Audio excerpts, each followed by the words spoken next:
Last week in my sermon on Rosh Hashanah, I spoke about ways we can help Israel as Israel celebrates its 75th anniversary. So now I want to give you two ways that we can make a difference, through AIPAC and through Israel Bonds. So first, it's my honor to call upon our AIPAC Regional Director, Jerry Greenspan, to address us for a few moments, and then our member, Jonathan Baliff, for our Israel Bonds appeal. I also want to wish Mazel Tov to Jerry on his recent engagement to his beautiful wife, Kelly. Recent marriage, I should say. Thank you. Shana Tova to everybody. Let me thank Rabbi Strauss and President Lori Herzog for inviting me to speak on this most sacred of mornings. Yes, Rabbi Strauss, just over a week ago, you stood right here on Rosh Hashanah and said without apology and without hesitation that to practice one's Judaism meant one must also practice Zionism. And I could not agree more. So I will actually begin this morning as I took stock of my year by giving a confession and a plea for forgiveness on this Day of Atonement for myself and for all of us. Adonai, our God, for as hard as I have tried, for as hard as we have all tried, I think we must confess that we have not done enough. We have left much undone, although we know the good we tried to do. Like a lot of folks, my wife and I use white noise in the background of our bedroom when we're trying to go to sleep. When we awaken in the middle of the night, there is a speeding train of stressful thoughts running through our minds. And for us, Amazon's thunderstorm sounds help distract our brains, put us back to sleep until the alarm goes off. But all white noise is not good. Whether it's the world around us, our daily lives, or the stories, what's going on inside Israel or our own country, the distractions, the white noise that's keeping all of us from actively, or more importantly, even more practicing our own Zionism is something I fear as much as I do the external threats from groups like Iran, Hezbollah, and Hamas. Now, I was never the one asked to blow the shofar during the holidays, but today I will sound an alarm. This is about progress. Israel's adversaries attack her because she represents progress. They hate her because she's a democracy with freedoms that her enemies could never imagine giving their own citizens. They hate Israel because she continues to have free speech and the right to peaceably assemble, both of which have very much been on display these last 9 months, symbolized most importantly by the Star of David, the flag of the State of Israel. Israel's enemies do not target their missiles only at the ultra-Orthodox or only at the secular.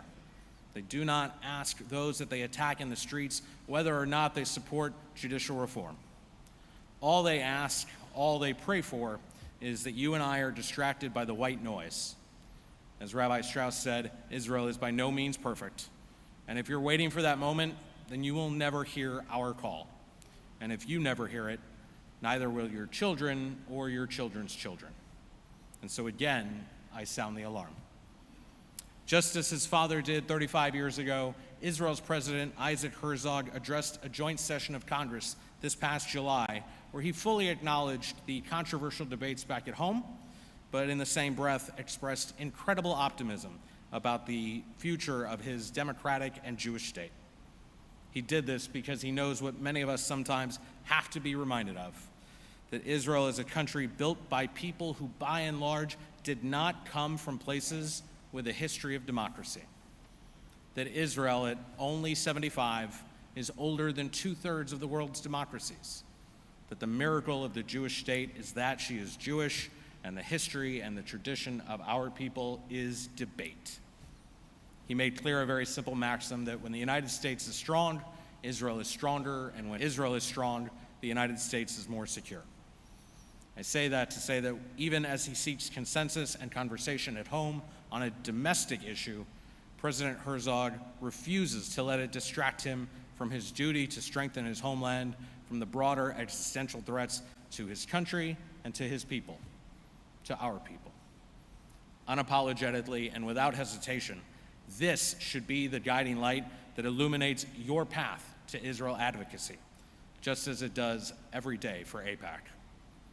The safety and security of the United States and of Israel is our first basic and collective responsibility. We cannot be distracted by the hubris of our past success, nor the faults that sometimes are too blinding to see beyond. Without ongoing strength and security, one cannot make progress.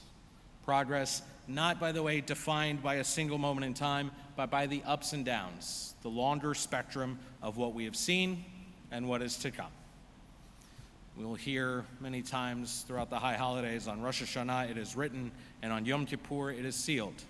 Today must be the day that we all recognize that support for Israel is not represented by a light switch you can flip on in the moments you need it.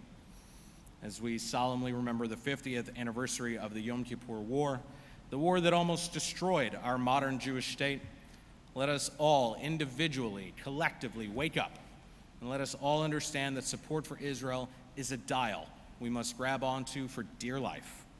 It's a dial we must always keep our hands on, ensuring the light, the progress, never fades. Adonai, our God, may our acts of goodness give meaning to our life, and may we all be inscribed in the book of life so that we may continue to practice our Judaism, so that we may do more, so that we may do better, and so that we may do your will. L'shana tova, Gemar Chatima tova. Thank you.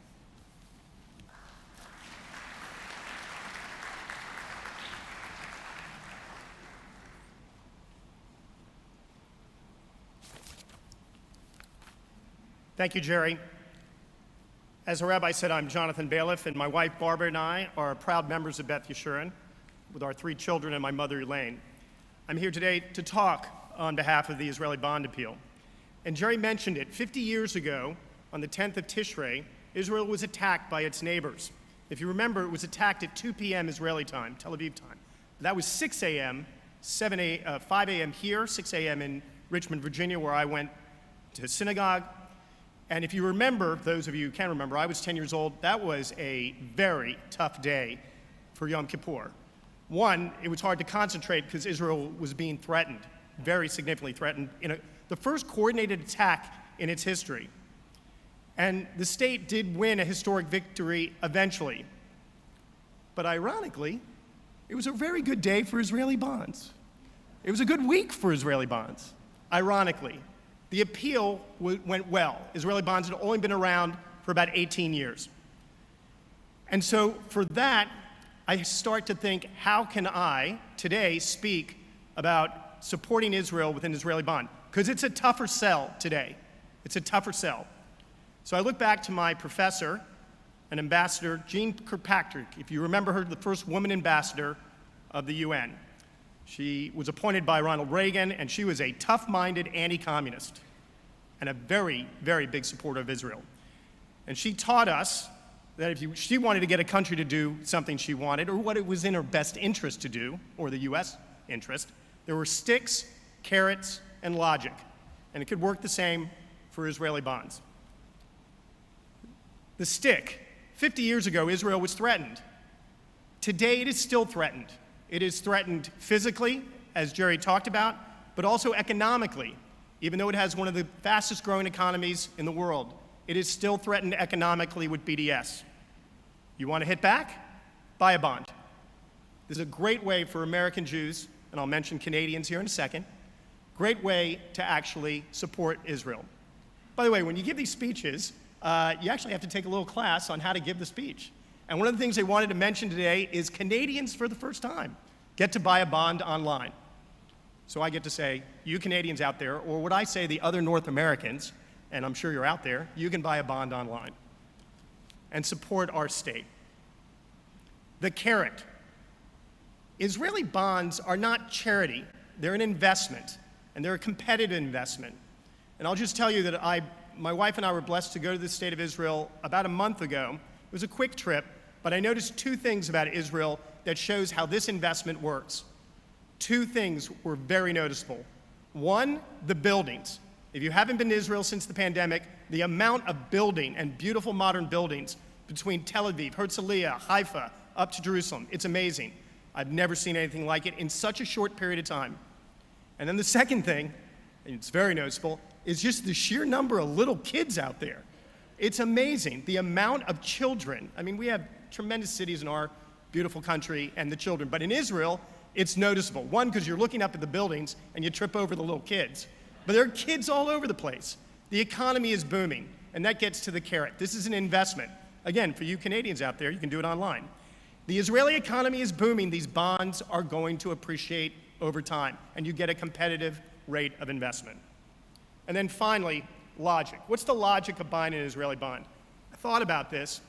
When Barb and I moved here 12 years ago, when we moved here, we asked our friends, and I'd spent time in Texas, what is it about Houston? What is it about the Houston Jewish community that differentiates itself? There were so many beautiful things about the community, but one of the things that everybody said, Houston Jews support Israel. The Federation is the largest visit in Israel. And this is due to leadership, due to Rabbi Kaplan, Rabbi Rosen, Rabbi Strauss, Lee Wunsch. Houston Jews support Israel. So this is a great way to show your support logically as part of it. And again, you Canadians out there can go online. But seriously, let me finish up. Now I've got you all worked up to buy a bond over this week. I'm sure you're looking in your prayer books. Where's the piece of paper, right? Where are the stewards? Where are the ushers ready to take your piece of paper? Well, they're not here. Israeli Bonds has moved into the modern era, and you do it online now. And you can Google Israeli Bonds, or you can do israelibonds.com. But that's the problem with today from a logical standpoint. You can't really physically do something so they can call you back and you get your bond. So again, I thought about my Canadian friends. Canadians love coffee. Americans do too, but Canadians love coffee. Everybody remember if you've been up to Canada, they love coffee, and especially a place called Tim Hortons, where you have to wait online to get your coffee. It's not particularly good coffee, sorry. But what I thought about for you guys and for me is tomorrow, and it is tomorrow, not today, when you're getting your coffee, making it at home, going to Starbucks, you're in line, just dial up Israeli Bonds, right? You can buy a $36 bond. Let me tell you, sticks and carrots are working. The Israeli Bond Fund has raised over $43 billion in the last almost 68 years. And they raise almost $1 billion a year. But go online when you get your coffee. You can buy any denomination. Thank you very much for listening to me. Toda Rabbah, Chatima Tova, Am Israel Chai. Thank you so much.